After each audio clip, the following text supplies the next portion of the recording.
Thank you. 5:03 now, and those power outages are steadily climbing this morning as more rain moves through the area. Just moments ago, Duke Energy updated its outage map. Right now, more than 10,000 customers are waking up without power. That number could go up as the morning goes on. Now, we have reached out to Duke Energy overnight, and they did just get back to us, saying that most of these outages are caused by downed trees and that crews are working to restore the power as soon as possible. The storm also causing some major disruptions at the airport overnight into the morning. We checked again just moments ago. Right now, there are 15 delays and 14 cancellations, and that's in addition to the more than 500 delayed flights overnight. So before you leave for the airport this morning, make sure that you check your flight status. All right, let's take you outside. Overnight, we saw lots of flash flooding, and this morning we're getting a better look at the impact as you get ready to head out the door this Friday morning. WCNC Charlotte's Richard Devane now live this morning. And Richard, how are things looking out there right now? Things are looking really good. Just wet this morning, Ben. Good morning to you. Good Friday morning, everyone. But it's so important because a lot of those waters have receded along the trouble areas that we're going to talk about. But things like this is right here near Revolution Park. Anyone who travels this area knows that with just any amount of heavy rain, these waters will jump the banks and make the road here, Revolution Park Drive, simply impassable. And that's the case throughout our area yesterday. As we look at video, it was one of those days where we all had to have our windshield wipers on overdrive Thursday night as those rains led to widespread flash flooding across Mecklenburg County.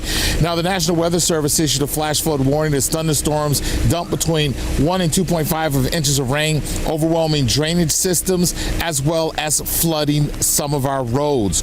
Waters caused flooding all around our area, including some uptown restaurants, like you mentioned, Amelie's, and even some parking garages. You can see people in the South Park area actually wading through water to get to their cars. A tough situation out there in South Charlotte. We had the Little Sugar Creek, which always gets high when we have some heavy rains, but yesterday it seemed to be really high. The creek looking more like a river than a creek. And you mentioned Charlotte Douglas, they had a number of cancellations as well as delays, all because of that rain. And as always, you will have to remember that we're going to get more rain today, so it's important as you make your morning commute to avoid driving through flooded areas and areas that you know about that normally flood. You just stay informed and keep paying attention to our alerts. And here's one guy we spoke to about how bad this rain is. Weather is actually pretty bad. One day it's sunny, one day it's not. What are some of the things people need to do to deal with this when it gets wet like this? Well, try to stay dry. You know, I mean, that would be my main thing, try to stay dry.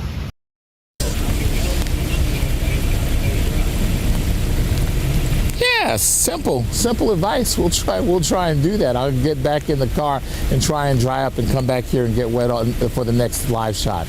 But we're reporting live right here off of Irwin Creek. This is Richard Devane. Guys, we'll send it back to you. Happy Father's Day out there. Stay dry. Yeah, stay dry. Too. All right.